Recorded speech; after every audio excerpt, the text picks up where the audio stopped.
पहले तो आपका स्वागत और शुक्रिया अदा करना चाहता हूं कि आप यहां आए और बड़े अरसों के बाद मैं एक प्रेस कॉन्फ्रेंस कर रहा हूं। बड़े 1-2 साल से मैं सोच रहा हूं कि किया क्या जाए, कुछ ना कुछ तो करना पड़ेगा ना। और अगर आप दुनिया का इतिहास देखो, किसी भी देश का इतिहास देखो, तो जब जब बदलाव आया है कहीं भी वकीलों द्वारा आया है। और मुझे इस बात का खेद है कि हिंदुस्तान के वकील चुप हैं। और मैं पूछना चाहता हूं, हिंदुस्तान के वकील चुप क्यों हैं? कुछ बातें आपके सामने रखूंगा विश्व के बारे में। जब अमेरिकन वॉर ऑफ इंडिपेंडेंस हुई, अमेरिकन रेवोल्यूशन हुआ, तो उसके सबसे आगे कौन था? वकील। चाहे वो जॉन एडम्स हो, चाहे वो थॉमस जेफरसन हो। और जब डिक्लेरेशन ऑफ इंडिपेंडेंस का गाना गाया गया तो उसमें 56 लोग थे। उन 56 लोगों में से 24 वकील थे जब वो गाना गा रहे थे अमेरिकन वॉर ऑफ इंडिपेंडेंस का, और बाकी जज थे। जब फ्रेंच रेवोल्यूशन हुई तो उसके पीछे भी वकील थे। जो प्रिविलेजेस अपर क्लास को मिलती थी उसको अटैक करते थे। तो हमें लगता है कि हिंदुस्तान के वकीलों को एकजुट होकर एक नए संघर्ष के साथ अपनी आवाज उठानी चाहिए। और मैं चाहूंगा, क्योंकि मैं अब 50 साल हो गए मुझे वकालत में, तो मैं हिंदुस्तान के वकीलों से अपील करता हूं कि मेरे साथ जुड़ें और एक अभियान मेरे साथ चलाएं। और अभियान क्या है वो मैं आज आपके सामने रखना चाहता हूं, इसीलिए मैंने आपको आज बुलाया है। कि हिंदुस्तान में हर गली में, हर कूचे में, हर कस्बे में, हर लोकेलिटी में बेइंसाफी का दौर चल रहा है। नागरिकों के साथ बेइंसाफी, संस्थाओं के साथ बेइंसाफी, पॉलिटिकल ऑपोजिशन के साथ बेइंसाफी, पत्रकारों के साथ बेइंसाफी, टीचर्स के साथ बेइंसाफी, बिजनेस के साथ भी, छोटे छोटे मिडिल इनकम एसएमई सेक्टर के साथ बेइंसाफी। तो हमने एक वेबसाइट शुरू की है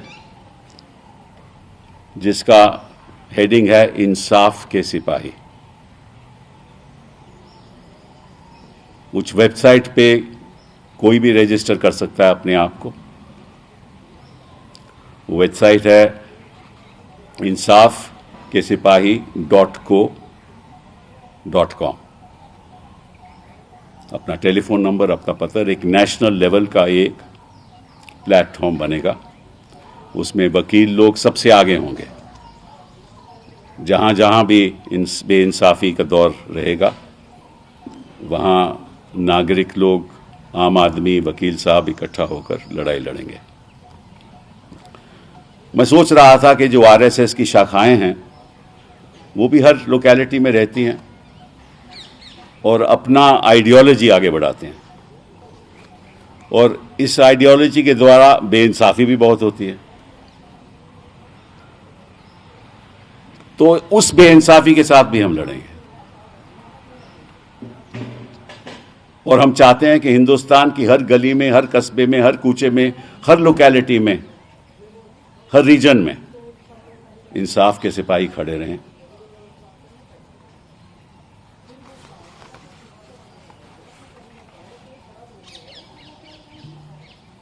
जब ये हमारा संविधान बना था तो आपको मालूम है कि in the constitution, in the preamble, it is written that the people of India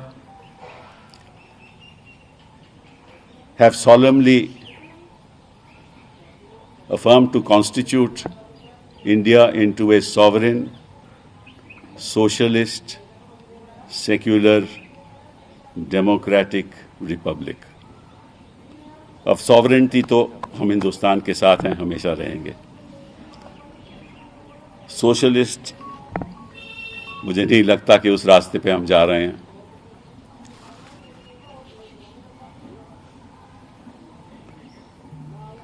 उस रास्ते पे हम जा रहे हैं।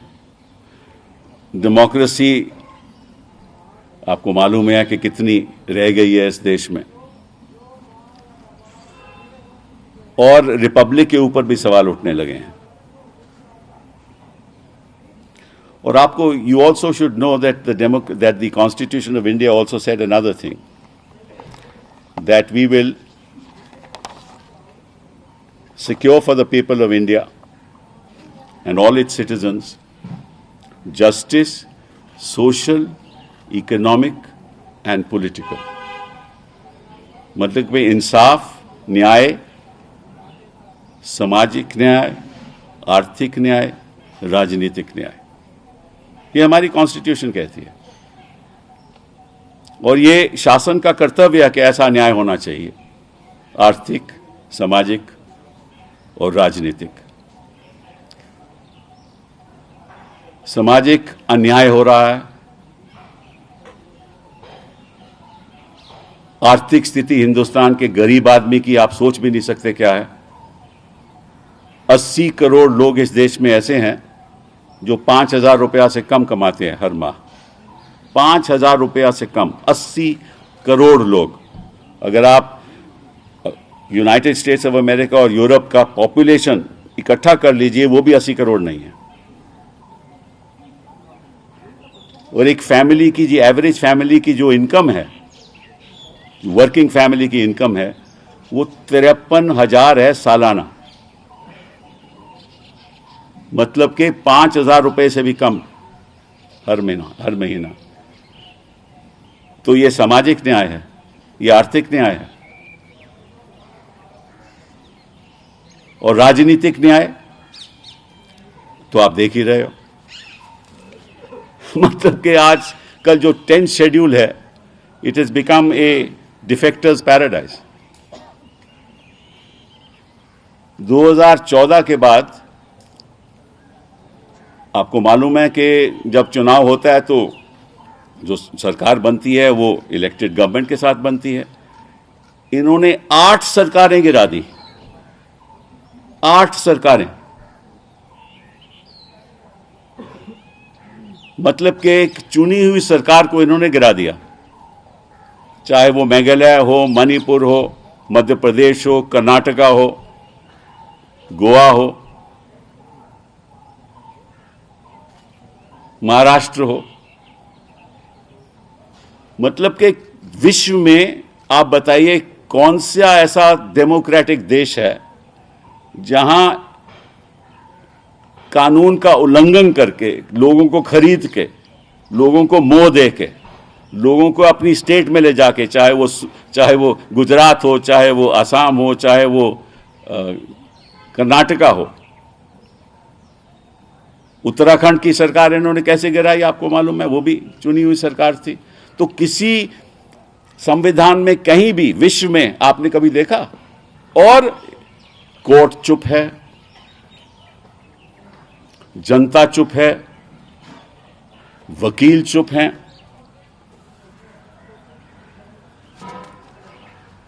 ये राजनीतिक अन्याय है।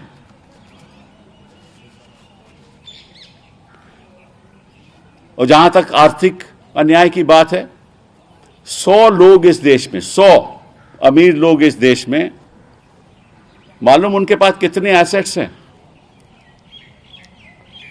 54 lakh crore.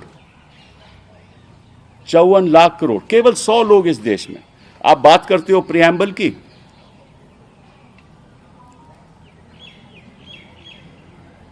Economic justice, social justice. मतलब कि अगर हमारा जो एनुअल बजट भी है, इन 54 लाख करोड़ से आपके 18 महीने विदाउट द एनुअल बजट चल सकता है देश। किस रास्ते पे ले जा रहे हैं हम देश को? और इस दौरान 2014 के बाद दौरान जो 2018 में 190 मिलियन लोग गरीबी रेखा गरीब थे और वो 2022 में 350 मिलियन हो गए, मतलब कि गरीबी और बढ़ गई।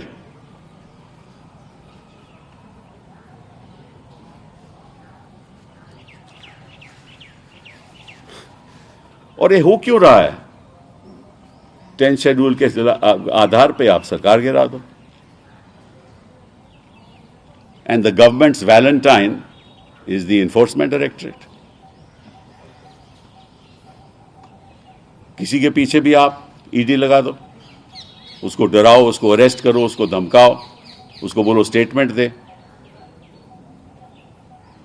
सीबीआई तो बिना राज्य सरकार की अनुमति से जा नहीं सकते, कहीं स्टेट पे नहीं जा सकते, लेकिन ईडी बगैर सरकार की अनुमति से कहीं भी घुस सकती है। The fact of the matter is that we are in a situation that we see that this government, we see a government versus citizens. We want a government for citizens, not versus citizens.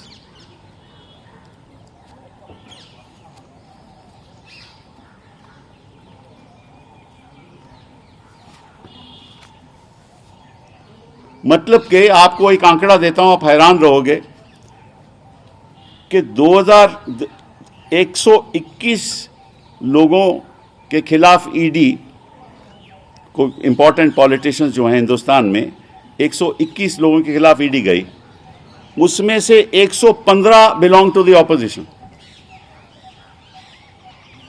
आपने आज तक सुना है कि कोई BJP की सरकार,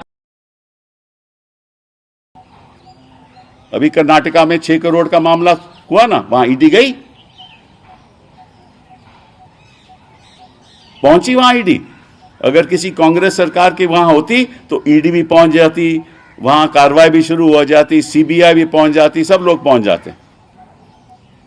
किसी बीजेपी की सरकार में किसी के मंत्री के खिलाफ आज तक ईडी ने कोई कदम उठाया है? नहीं उठाया, क्योंकि अपना बचाव करेंगे और पॉलिटिकल ऑपोजिशन को खत्म करने की तैयारी करेंगे। और जो भी लोग ईडी में फंसे हुए थे और इनके पक्ष में आ गए, बीजेपी में शामिल हो गए, वो केस भी खत्म कर दिए।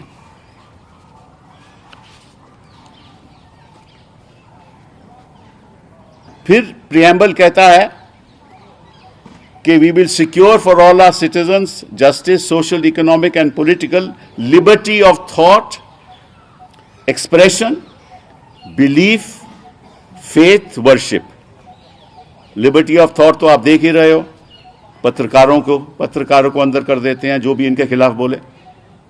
फेथ की बात तो आप रोज के रोज कोई ना कोई मुकदमा कर देते हैं।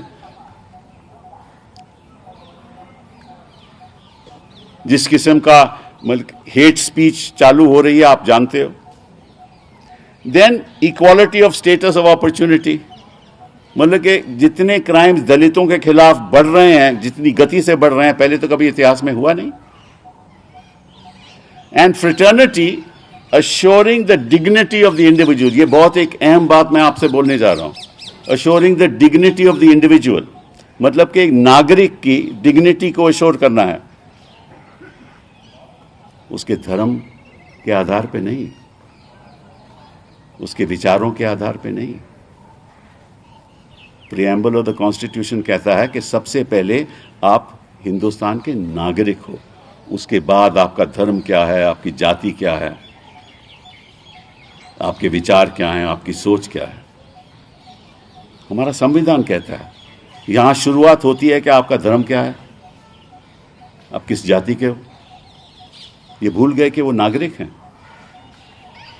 नागरिकों की सुरक्षा रखना करना संविधान कहता है कि शासन का कर्तव्य है, लेकिन उसी नागरिक के खिलाफ ये मुहिम चलाते हैं। किस आधार पे? तू किस धर्म का है, तू किस जाति का है, और जिस तरह से हिंसा का दौर इस देश में बढ़ रहा है, मैं समझता हूं कि जब तक हमारे इंसाफ के सिपाही, जब तक हमारे आम आदमी, जब तक the people of this country will not rise up to fight this injustice,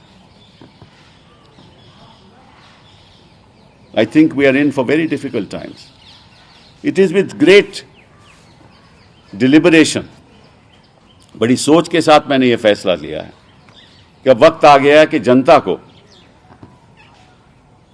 जागरूक करने का कि आप हमारे इंसाफ के सिपाही बनिए, और जहाँ जहाँ भी बेइंसाफ़ी हो रही है, चाहे राज्य सरकारों के साथ हो रही हो, चाहे किसी नागरिक के साथ हो रही हो, आप उसकी लड़ाई लड़िए। मैं चाहूँगा कि इस देश में जो भी विपक्ष के चीफ मिनिस्टर हैं वो मेरा साथ दें।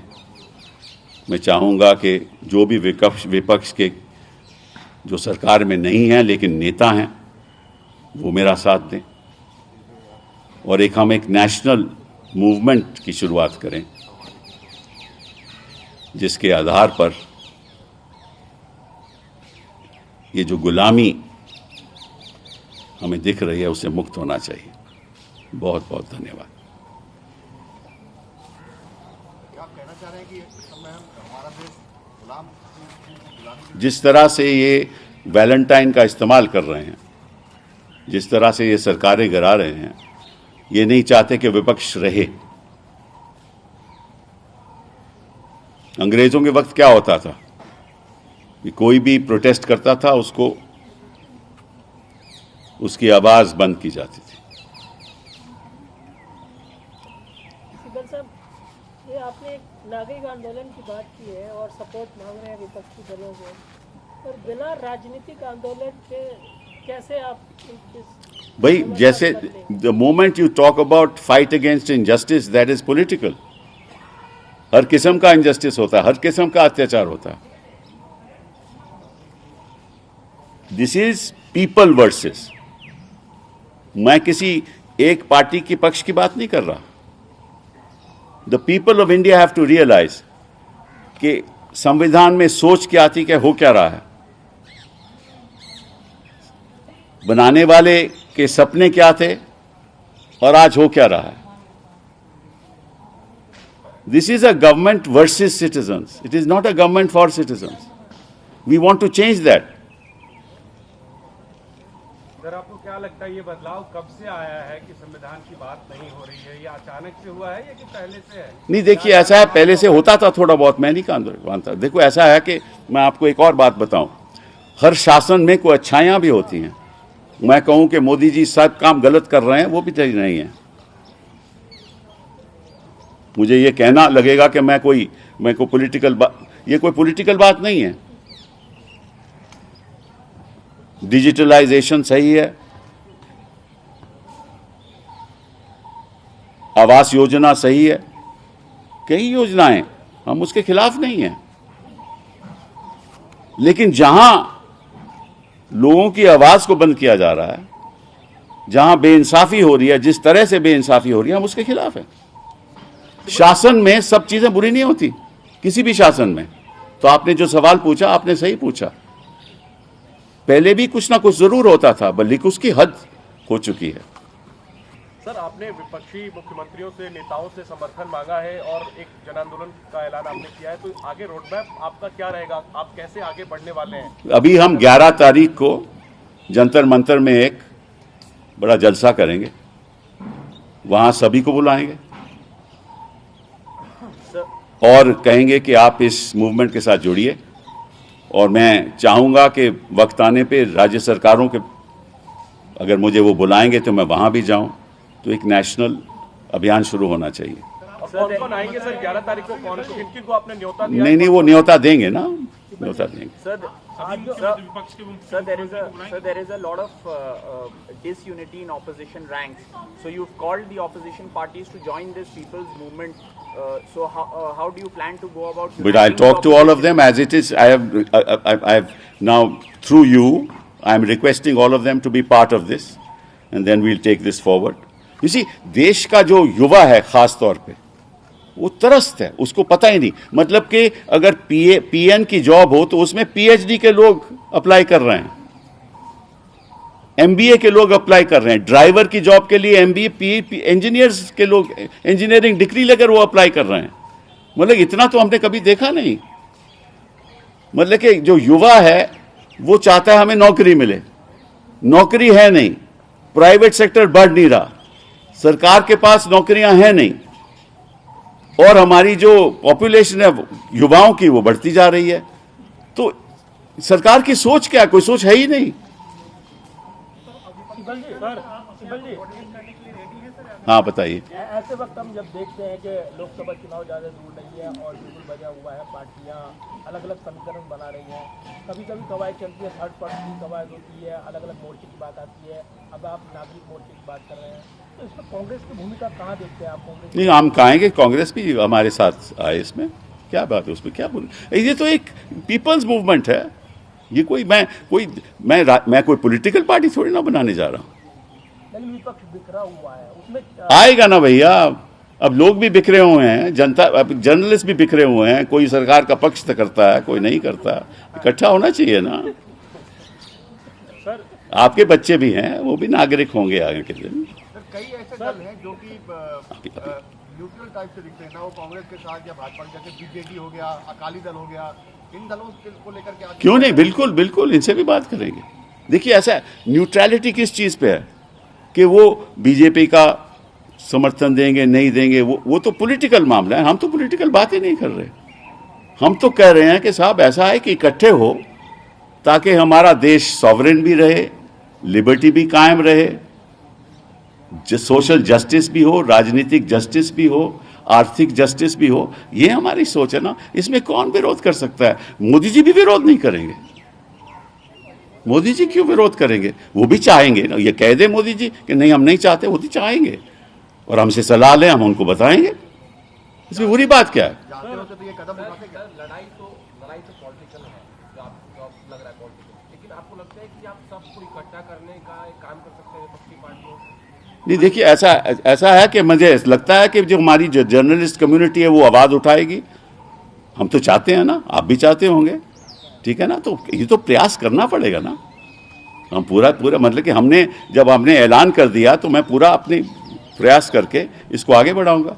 सर 2024 का चुनाव है, आप कह रहे हैं कुछ चीजें बदलनी है, तो बदलाव तो तभी होगा जब सरकार बदलेगी। हाँ बिल्कुल। और जब सब लोग पूछ भी रहे हैं आपसे, लेकिन शायद भूल रहे हैं कि आपने इसी जगह पे विपक्षी पार्टियों को इकट्ठा भी बहुत जी हाँ, जी तो हाँ, आप कांग्रेस जी हाँ, जी हाँ।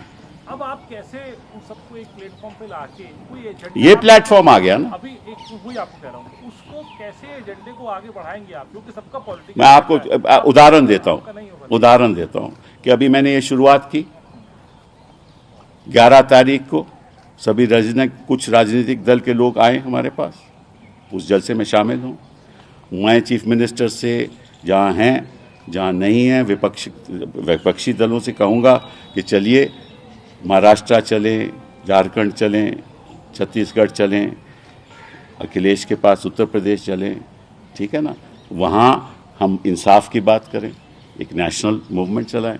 देखिए ये देखिए, जब तक देश के आम नागरिक इकट्ठा नहीं होगा, क्योंकि दल तो बटे रहते हैं ना, क्योंकि हर एक का अपना रीजन है, हर एक का अपना स्ट्रॉन्ग पॉइंट है, लेकिन जब तक पीपल इकट्ठा नहीं होंगे एक विचार के साथ, विचारधारा के साथ, और वो मैं आपको 11 तारीख को एक विजन ऑफ इंडिया दूंगा।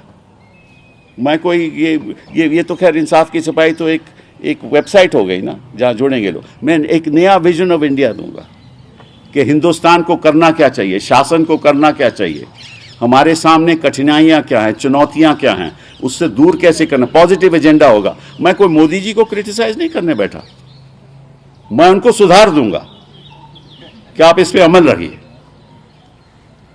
ठीक है ना? पॉलिटिकल पार्टियों के लिए भी आपका ये मैसेज है अपोजिशन की कि आप इकट्ठा हो, आपके मंच का इस्तेमाल करें और एक साथ हो, क्योंकि कई पॉलिटिकल। नहीं, मेरा कोई मंच नहीं है, ये आम आदमी का मंच है, मेरा कोई मंच नहीं है। मैं तो एक समझ लीजिए कि एक फैसिलिटेटिंग फैक्टर हूँ,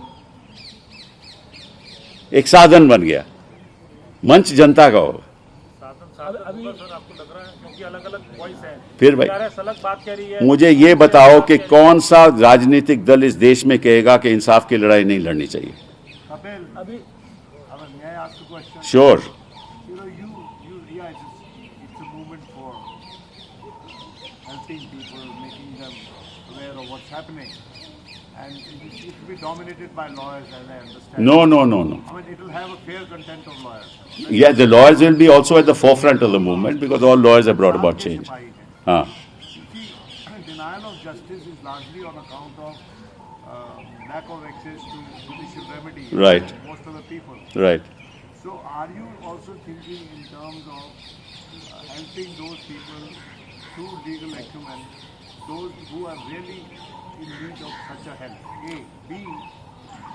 Lately, in recent years, especially after 2014, we have seen certain chronic litigants in the highest court of justice who come up with PILs.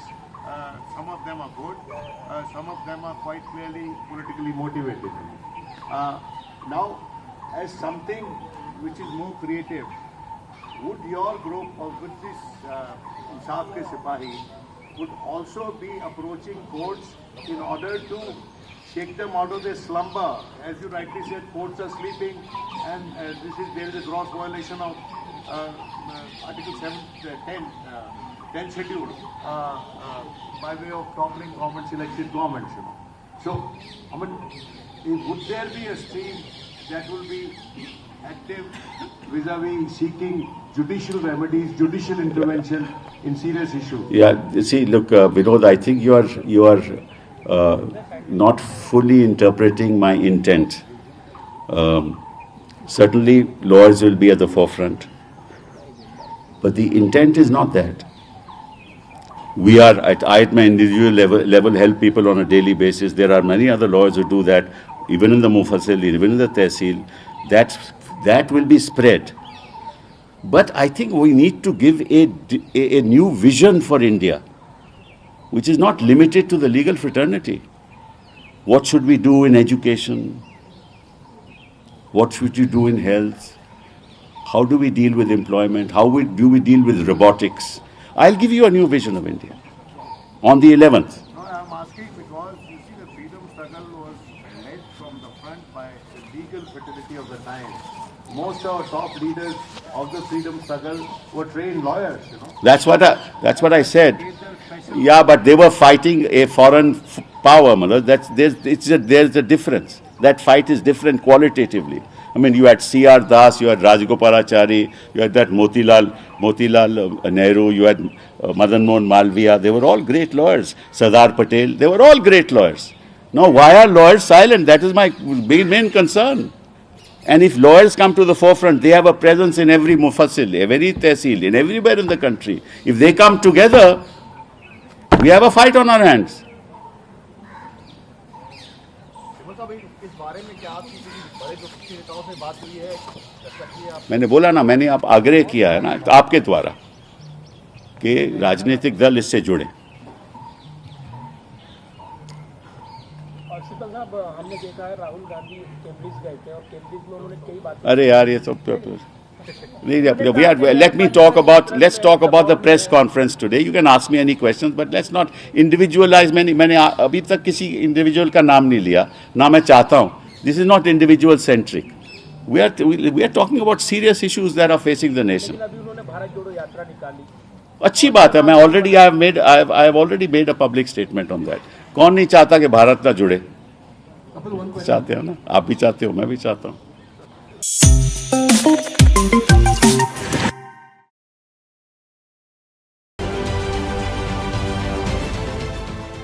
देश विदेशातील प्रत्येक घडामोडींचे लाईव्ह अपडेट मिळवण्यासाठी आता साम टीव्हीच्या सर्व सोशल मीडिया प्लॅटफॉर्मला लाईक, फॉलो आणि सबस्क्राईब करा.